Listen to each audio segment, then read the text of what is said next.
Welcome to Incessantly Seeking, where we discuss the pursuits that drive our lives with a new guest every Friday. I'm your host, Luciana Fauhaber, and today we're discussing the pursuit of beauty. Hi everyone, welcome to a new episode of Incessantly Seeking. We're here today with Phoebe Dawson. She's a makeup artist and she does also incredible work with hair. And I'm so happy to be here and call her my friend. So hi, Phoebe. Thanks for joining us. Hi, thank you so much for having me, Luciana. So, Incessantly Seeking is about the pursuits that drive our lives. And for you, that's been the quest for beauty and for feeling the best version of yourself and portraying that for other people as well and helping them be and feel the best version of themselves. Why don't you tell us a little bit about your story? I'm from a small beach town in New Zealand called Nelson. That's where I grew up. And just since I was young, like 13 years old, I just always wanted to do something. I really loved makeup. I loved entertainment, movies, music. And I just wanted to do something where I could like travel, do what I love, meet amazing people, and see the world. And yeah, and I just really got into makeup. I think in high school, I had braces, and I just noticed how much dyeing my hair or styling my hair and like putting on some mascara and lip gloss and like covering your pimples, with concealer, like it just made such a difference, like how I felt inside. And I just really got passionate about it. So then when I was 17, I actually dropped out of high school because I knew I wanted to be a makeup artist. And so I moved to Australia by myself to go to makeup school. And then I moved to LA when I was 19 to chase the dream and work in Hollywood and get started. Yeah. I mean, that's really brave. When you were going through that, do you remember your thought process? Did you just jump in and say, I know this is it. I know this is what I'm doing with my life, and I'm not going to think about anything that holds me back, like being afraid or being in a foreign country by yourself? I think it was really scary because I didn't know how to drive. I didn't know a single person. It was like a big culture shock. But I wanted it more than I was afraid of it. Like I wanted it so bad, and I was from a small town, so I just always knew, like in my heart, that I just wanted so much more. So I was willing to like be really uncomfortable and just make it happen. So you got here, now you're in America. You go to beauty school, you learn about makeup, you're trying to get gigs. What are some challenges that you faced? Um, So when I first moved here, I would waitress at nighttime, and then I would take any kind of makeup gig, like free, $50 a day, $150 a day, and I would do test shoots and message models and just do all that stuff. And I think getting around LA was so challenging. Like at the beginning, I was taking the bus, and like it wasn't like public transport now. This was like 11 years ago, so it was just finding a bus, going to the right street, and then when I figured out how to drive, I had to take driving lessons, and then we're driving on the wrong side of the road, the steering wheel's on the other side of the car. And then just being the first few years of my career, I was so broke. I slept on an air mattress, and just having those times where you're like, I have $7 in my bank account, like I hope to God that like I have enough for rent by the time it's due. So a lot of moments like that, and just like making it work without having any clue how to do it. So I think, yeah, definitely in the beginning there was oh, and then I would have cars that would just break down all the time because I had like cheap cars, so they'd like fall apart, or then I needed new transmission. I wouldn't have the money to like get the new transmission or whatever it was. So there was definitely challenges. And what were the things that kept you going in those moments? I think just the dream and the goal. And I think like little wins, like I would get one job that was like good or exciting, or that would be like kind of a stepping stone towards where I wanted to go. And I think I just really loved what I did. And I think also the motivation to not go home and be a failure, like I really, that really motivated me a lot because I didn't want to like not make it and then go home and be like, oh, what am I going to do with my life? So that was motivating. Um, do you think that being a woman in this business has helped you and hindered you, or mostly helped you or mostly hindered you? Um, hmm. I'm sure both. Like, I think hindered me maybe in the beginning because I was very young when I started and, like, kind of shy, and I think maybe people underestimated me a lot or thought, "Who's this, young kid? What does she think she's doing? Does she know what she's doing?" And I think being a woman, maybe as a makeup artist, like, people kind of expect you to be a woman. I think maybe for other crew members, it's probably harder if you're a woman. But I think, especially when I began, it was definitely a male-dominated industry. So a lot of crew members would be male. The people making decisions and hiring and firing were a lot very male-dominated. Now it's shifted a lot, which I really love. Yeah, I'm also really happy about that. I'm a producer at points and I'm talented sometimes, and just to be able to not only have women of color who are in every aspect of production in a way, it's a really interesting. But I always say this story to my friends. When I first moved to LA from New York, I was in the bathroom of a casting office, and there was this African American actress, and we were chatting, as we were fixing our hairs in the mirror and getting ready for like that introduction session with the casting director. And she was talking about her husband, who was a director producer. I don't even remember her name, but I never forgot this. And she said to me that day when we are looking at ourselves in the mirror, and she said, do you know why white male are always working? And I said, no, why? She's like, because they keep hiring each other. And it's not until women start to Right. hire each other that we're not going to have like as much of a spot in the sun as they do. And that kind of stuck with me. So whenever opportunity I have to hire women that I know like you do amazing job and are out there to uplift people, I always do that because I think of this woman whose name I can't even remember. But it really stuck with me, and throughout the years I thought about that a lot. So thanks for bringing that up. And I Yeah, know, and go I ahead. just want to say, like, I'm so grateful for our friendship too, and just you as a person. Like, you're so inspiring, and you really, yes, you're like talent, and you're so talented at acting, but also at producing too. Like, you always bring on amazing women and powerful women, and you really are a person that like gives people around you opportunities. And even if you're not involved in the opportunity, you still hook people up and hook women up. And I think that's really amazing. Thank you. I just believe in that. I believe in really lifting each other and supporting each other, as best as we can. But also, I think it needs to be said that we as women and the women that we consistently work with, they are, incredibly qualified. They do a fantastic job. And maybe they don't have as many credits, but they definitely have the experience to uphold and do a good job in the positions they're put in. And, Mhm. I'm very tired too of this discussion nowadays that like, oh, women are giving these jobs, people of color are given these jobs, but they're not the most qualified for the gig. And at the end of the day, you have to think about that. Well, white cisgender male have had opportunities for many, many more years. Of course, their resumes are going to be longer, but that doesn't mean that we can't do as good of a job, with less credits. I think effort and dedication also goes a long way.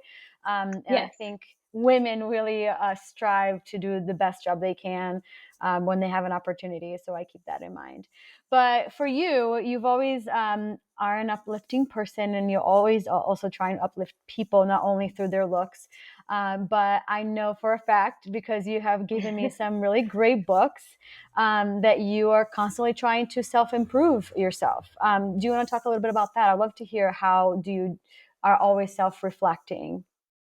Yeah, yeah, I love that, and I think, I really love that about you as well, and I think, as much as beauty is an outside job, it really is, like, it starts with how you feel inside and how you feel about yourself, and, if you're so worried, like, you don't love yourself and you're really worried how you look and feel really insecure, like, that's gonna show through your acting, that's gonna show through the camera, and you're not gonna be comfortable even if you have the most beautiful makeup or the best hair or the best outfit, so I'm really passionate about just the inside stuff and reading and self-improvement and like taking time for yourself, taking time to meditate and taking time to like be the best for myself so that I can be the best support system for my clients and then also like to bring good positive energy, because when we're on set, like, we're together for like 12 to 14 hours a day, sometimes more. So if you have one person on set that kind of has a bad attitude, or they're negative, or they're complaining, like, it really affects the whole team because we're all working so closely together. So I think working on like mindset and like self-love and peace and all those things is so just as important as the outer stuff, or being a good actress, or your skills as well. I love what you just said, and I think it's so important that beauty is not an outside job. Even though, we do have these tools: makeup, hair, clothing, styling, cars. Like, you can expand that to purses, to all sorts of things that make you feel empowered and beautiful.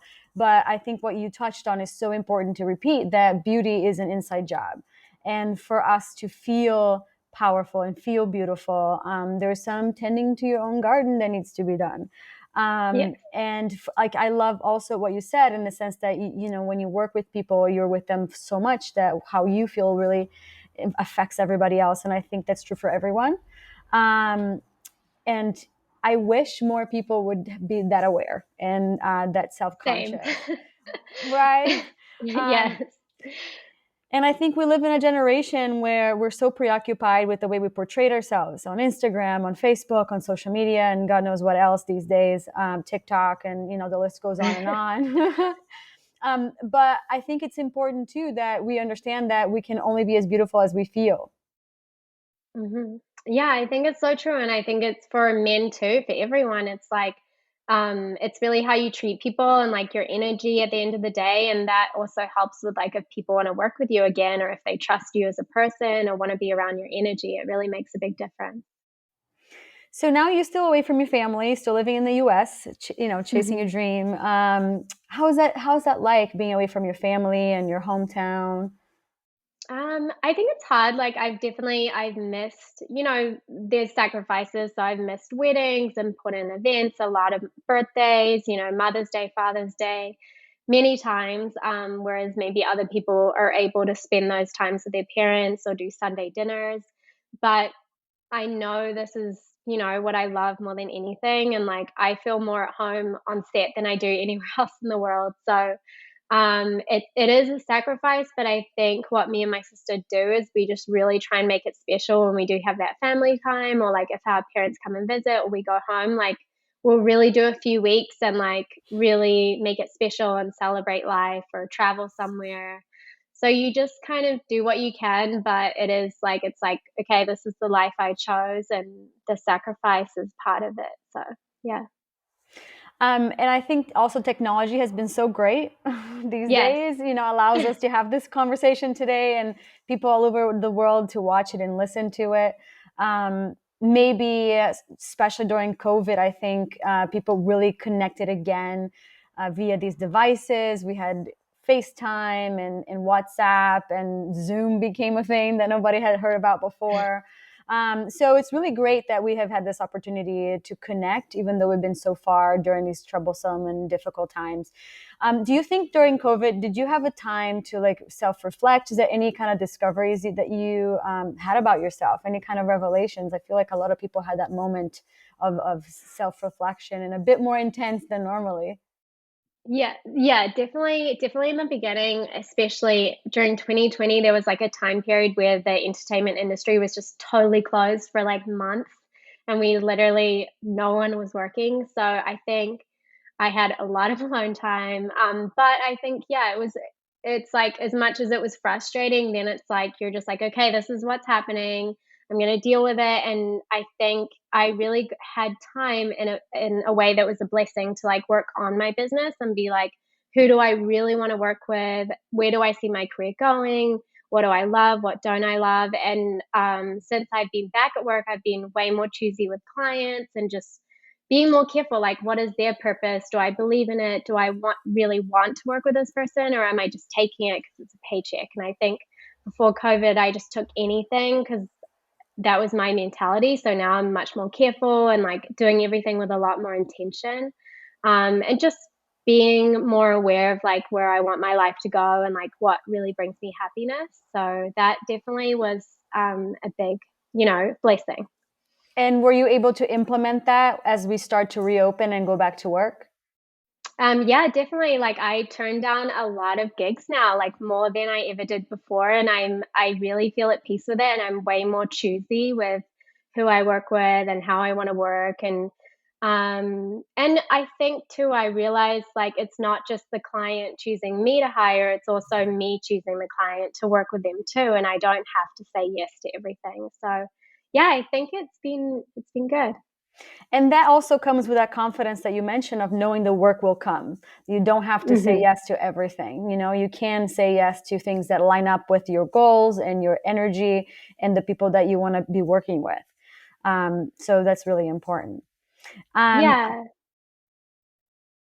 I read a book during this pandemic break. I'll call it a break because we're back to hopefully soon a full reopening. But it was called Superfans, and it talked about how you don't get in a car and tell your GPS take me anywhere. You get in a car and you type in the address of your GPS, and you have a goal and like a place that you're specifically going. And we should be the same with our lives. We should treating our lives the same way. We shouldn't just look ahead and think, oh yeah, I mean, whatever life takes me is fine, because life will take you wherever. But if you have a Yeah. specific goal, like a GPS, when you're trying to get somewhere and you type that address in, then you kind of can think of steps and the path to take to get to the place where you want to be going. So, I love so that. yeah, I'm super excited that you felt like you did that during a break, and now that you're implementing that in your life and you are getting to where you want to go. So that gives me inspiration to keep doing the same. Thank you. Thank you. Well, you inspire me all the time. So, and there's another one I heard where it's like what you said with the GPS, where it's like when you go to a restaurant, you're not like, oh, bring me whatever. Like, especially in LA, you're like, it has to be gluten free. I like this. I want it this, without the broccoli or whatever. And then they know what to make you. So I love that. And I love what you just said, and that example is perfect. We're so much more choosy about what we eat in a restaurant than we are about the direction we take our lives. you know and if Yeah, you which is think about crazy. that, it's crazy when you Yeah. think about that. It takes how many minutes searching a restaurant on Yelp and then getting there, and then like you said, I'm vegan, I'm gluten free, I like this, no, can you take onions out, a little bit less of that. And why would we be any different with our own lives? It really blows my mind. So Yeah. that's a really great True. example. But continuing and talking about this idea of books and themes, I want to share with everyone some of the books you've given me that I thought were very inspiring. This one is really fun, which is Bleep, from Amanda Francis. It's really like a fun breakdown kind of book on how to be your own boss and how to build the life that you really want to build. What is about this book that really jumped out at you? Yeah, that book was so good. I like that she had different exercises in it, and she just really talks about she talks a lot about like beliefs around money, beliefs around life, and like how we have like limiting beliefs and like really going for what you want and just really thinking about like how you want it and like taking the limits off it and like dreaming bigger and thinking bigger and like asking for more and her life is such a great example. So she shares a lot of personal stories and stories how she grew up in this kind of middle class family and then she just really went for it and she also manifested her dream guy too, which I really love. So she was like single and now she's in this great relationship. And yeah, she just really, and her house, I kind of stalked her life as well while I was reading it and saw that she was really doing everything she said. And it was just really inspiring. Yeah, for those of you who don't know, Phoebe and I consistently share stories of dating and heart, break and heart mending, and hopefulness for, the one or whatever that is, your partner that's going to come your way and be a fit in your life. So I shared before that love has been the pursuit of my life. So it's interesting to think that you know a little bit about that and manifesting, like really again with the GPS idea, with the restaurant idea. It's not like I want a nice guy or a girl. It's got to be like, oh, I want someone who is honest and hardworking and, see life this way. And I think it's important to set those parameters. Yeah, I think it's super important and like have the same values and like just all the things that you want and like what kind of lifestyle the person's life would be that fits in with your lifestyle and your goals and your how you want to live your life. So yeah, I think it's so important, like the menu and the GPS. And the idea, I think this idea of visualization really blew up with those vision boards that were really popular just a few years ago.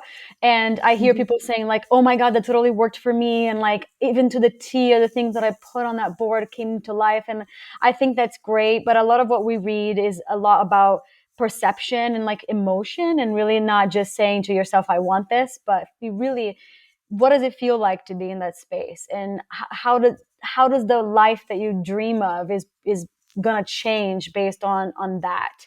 And I know it sounds like, as we're talking, like a lot of work, but again, I'm Yeah. like, well, it's your life. Why would you not want to work hard at creating something that you are gonna be happy with and love?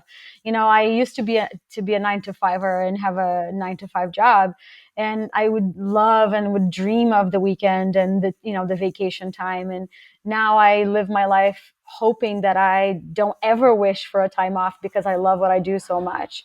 That's really the dream. Yeah. Yeah, and that's such a blessing to live that life where you're like, I love my work so much, I don't even care about taking time off. Yeah, and I think that that's part of this visualization, this looking forward into the future. It's really important. So thanks for sharing about that. And then there's another book that you gave me recently that I just started reading that I've heard great things about, called How to Oh, Do the yes. Work.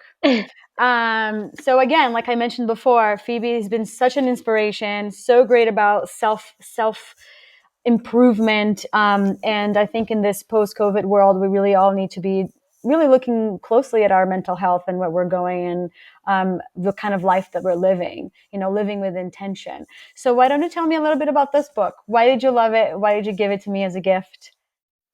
Yeah, so that book I started following her on Instagram. She's amazing on Instagram and she just posts these amazing things and she really talks about like addictions and trauma and just all the things that we have like different like maybe negative patterns that we have now. Like she really talks about how they came from like childhood and patterns with your parents, and like if you don't kind of work through these different patterns and become aware of them, you're going to kind of date people with the same issues, or you're going to keep attracting the same thing, or like it's not about the alcohol or the maybe addictive behavior or toxic behavior. It's more about the emotions and pattern, and that could be like subconsciously safe to you, even though it's not something you actually want, but it's like something deep in your subconscious. So she really talks about and she shares like client stories in the books, and it's pretty amazing, like just what they find out and like why these people had maybe these weird addictions or kept attracting these weird, jobs where they weren't fulfilled, or relationships where they weren't fulfilled, or kept dating people that cheat on them or whatever it was. And just really getting to the root cause, which usually wasn't what people think, and just how we all have the same kind of basic human needs that we're constantly trying to get fulfilled, maybe sometimes through the wrong places. Yeah, it's amazing. I think, again, COVID did that for all of us and showed how we're also human and we all strive to have similar things as safety, love, family, shelter, heat, like the basic necessities at the end of the day really are basic and needed. The name says it on its own. And for us, and I think other artists as well, really use that time to evaluate and redirect the GPS. But I think it's important, and hopefully that happen on a grand scale so that we can realize that we are in this life together. And try to be good and present with each other as much as we can. For me, it's interesting because this idea of perception, I always would say, no, I'm doing everything I can. I don't understand why I keep dating these types, or I don't understand why my career is not moving forward. And now I look back and I think, oh my God, I was so stuck in that. I really couldn't see anything differently. Yeah. Now when I go on a date, I'm so clear on my what my standards are, what my parameters are and what I'm looking for, that I can immediately very confidently say, I don't think you're a match for me, but thanks for your time and I hope we stay friends, and not be worried about it. In the past, I would be, oh, let me see if it works out. Let me see if maybe like I misinterpreted things, same in my career. In my career now, when I want something, I'm able to say, thanks for the opportunity. This is what I need to make this work. And if they say, oh, we're not there yet, we can't do this, or they'll step up to it and say, okay, we're going to, get you what you need to fulfill this job. It's amazing to be able to just speak out and have this conversation openly. And that comes with confidence and self-perception that really has changed. So it Yeah, works. it This really work works. works. Yes, The work works for sure. And I exactly. totally relate to everything you just said with like dating and career and like the self confidence and like self image is so big as well. And just like you really need to take that time and like really look and be like, what are my beliefs? Like, how do I really feel about myself? And just like really kind of work through it. So, but it works. And as we're wrapping up, what would be your advice to youngsters who are coming into a new workplace? We're talking about entertainment specifically, which is the area we work in.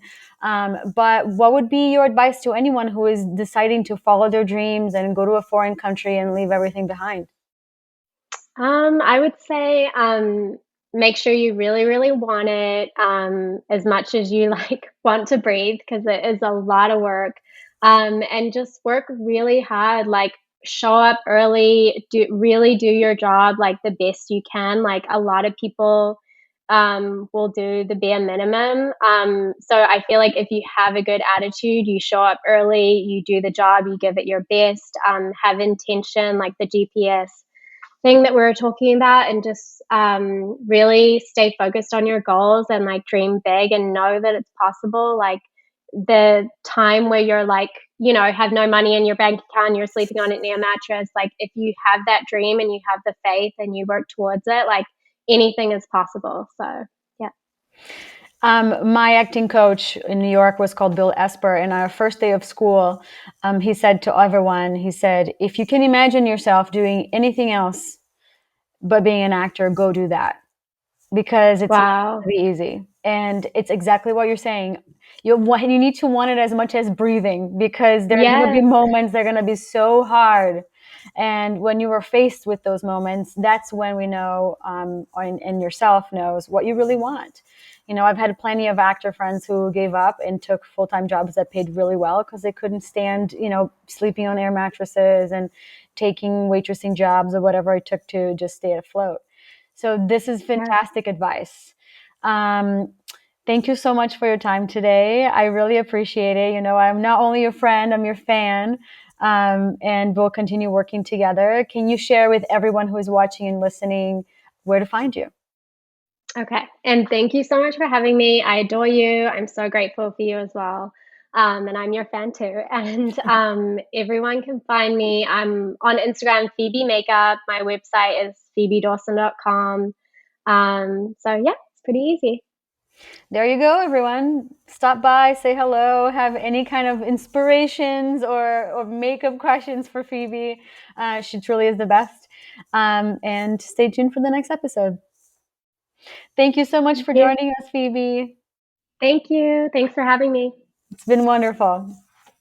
Till the next time. So fun.